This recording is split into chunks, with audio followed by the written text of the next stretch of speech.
I'm joined here in the Gherkin by Imran Hussain. He is the head of policy at the Child Poverty Action Group. Philip Booth, editorial director at the, I think it's fair to say, right-leaning think tank. Philip, no? Oh, you're shaking your head. Free Market think tank. Free Market, there we are, Institute of Economic Affairs. From our studio in Westminster, I'm pleased to say we're also joined by Frank Field, who is the Labour MP, of course, who served as Minister for Welfare Reform, let's remind everyone, Frank, in Tony Blair's first government. So you've been active on this issue for some time. Let's start, if we can, Imran, with you, because I want to pick up on the speech or the discussion that David Cameron had with Joey earlier. We had a welfare system, the Prime Minister said, where it often paid you more to be in unemployment than to be in work. We created a cycle of dependency. You're critical of what's happened under the coalition government, but you would accept that premise, that there was a need for reform here. I think wherever you think, I think everyone agrees that there's a need for welfare reform. And there's a moral, and I think the Prime Minister is right to say there's a moral case for welfare reform. We feel that what we're seeing at the moment isn't that.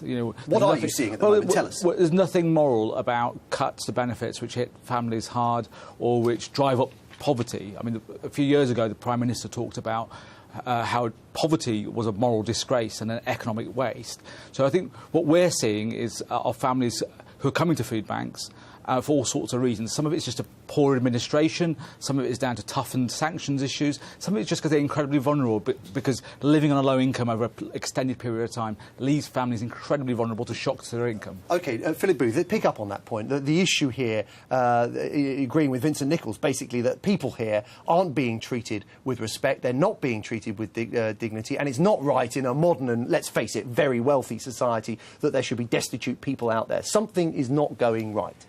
I agree something is not going right, but I think both Vincent Nichols and David Cameron, to some extent, are talking around the edges of the problem, and they ought to be rather more reflective in the way that Frank Field is rather more reflective. And in particular, Vincent Nichols can refer to a great body of work known as Catholic Social Teaching, which is very supportive of institutions of welfare which evolve within the community, which actually work with people's real needs, including charitable institutions and the church itself, and which is supportive of the state helping those institutions rather than entirely displacing them. And that's the situation we've got into over the last 60 years. The state is trying to solve problems by sending people a cheque rather than supporting the institutions of society which can really help them. So 30% of households now have more than 50% of their income in cash benefits. That is not something which we should be proud of. OK.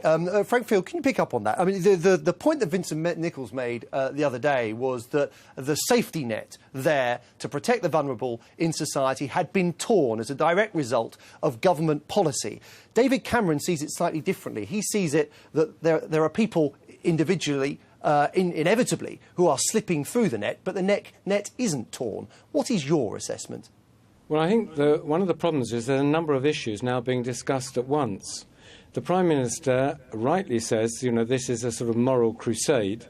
I think people slightly back away from that. They prefer to think, is our welfare state fair? And patently it isn't, in that we've moved from one where you had to pay in if you wanted to draw contributions to you get it because you actually prove need. And that is a mega change in our society. It's one which the public don't support, voters don't support, and makes the defence of welfare very precarious. The second issue is what the Archbishop has raised, is that do you have actually a safety net when such a huge number of people are being sanctioned? You talked about President Obama and his sanctions against Ukraine. I mean, the issue here is we're taking benefit away from people when it may be their only source of income. Taking benefit away from people who shouldn't be claiming it. I mean, the figures we had out today, job seekers allowance. Let me just put this to you, Frank Field. I'd be interested in your view. Job seekers allowance claimants were suspended 818,000 times since the rules were introduced in October 2012. They were suspended because people failed to attend appointments or have turned down job offers. That seems perfectly fair. I'm sorry, I was trying to make a slightly different point. I actually believe in sanctions. I believed when it was unfashionable to believe in sanctions. I beg your pardon. But I do actually believe that sanctions have to be applied fairly. And the question is, on this scale, is it? But then there is the third factor, which I think picks up with Philip's point, and that is the bottom's falling out for the very poorest. And it's falling out for pretty obvious reasons. Very little to do with which party's in power. It's happening in Germany, it's happening in other countries as well. The proportion we're spending on, having to spend on food of our income is now going up instead of falling. The proportion we're having to spend on fuel is going up. Okay. And Yes. the proportion we have to spend on housing is going Imran, up. I want to bring you in. And Sorry to cut you off, Frank Field. That's why we've got food banks. That's one way of taking the pressure off.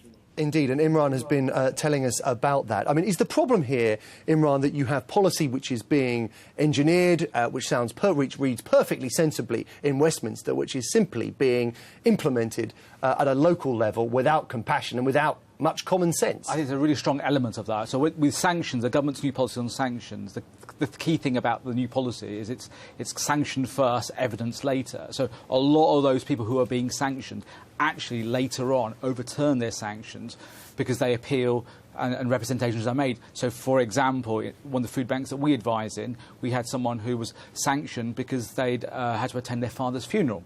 They had done the right thing of trying to inform the food bank of what was happening, but the message didn't reach the advisor who it needed to reach, even though the claimant had done the right thing. Goodness. So you're seeing lots of things like that happening, and that, a lot of the thinking. It's a curious way to have that kind of to run a public service, which is to help people who have lost their jobs back into work, having that kind of one-size-fits-all policy of sanctioning first. Philip Booth, in terms of government policy and I suppose an area where perhaps we can point to success is the government's work programme. We've had the unemployment figures out today. We've seen big falls, haven't we, when it comes to the number of young people out of work, although the figures are still high. I mean, do you get the sense that the work programme or the policies the governments have implemented to help people back into work are working? Well, the academic evidence seems to suggest that the various work programmes are helping in two ways. One is that they actually provide people with some of the skills and the habits which are necessary to get a permanent job.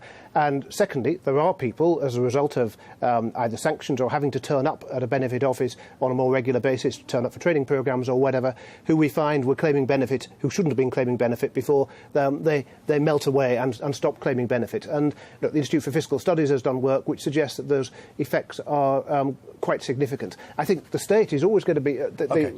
I don't take your point. We're jumping around a bit here, but I want to get Frank Field, just the last comment, if you will, on we've looked at one policy. What about universal credit? Again, this is a sort of a showcase for the government.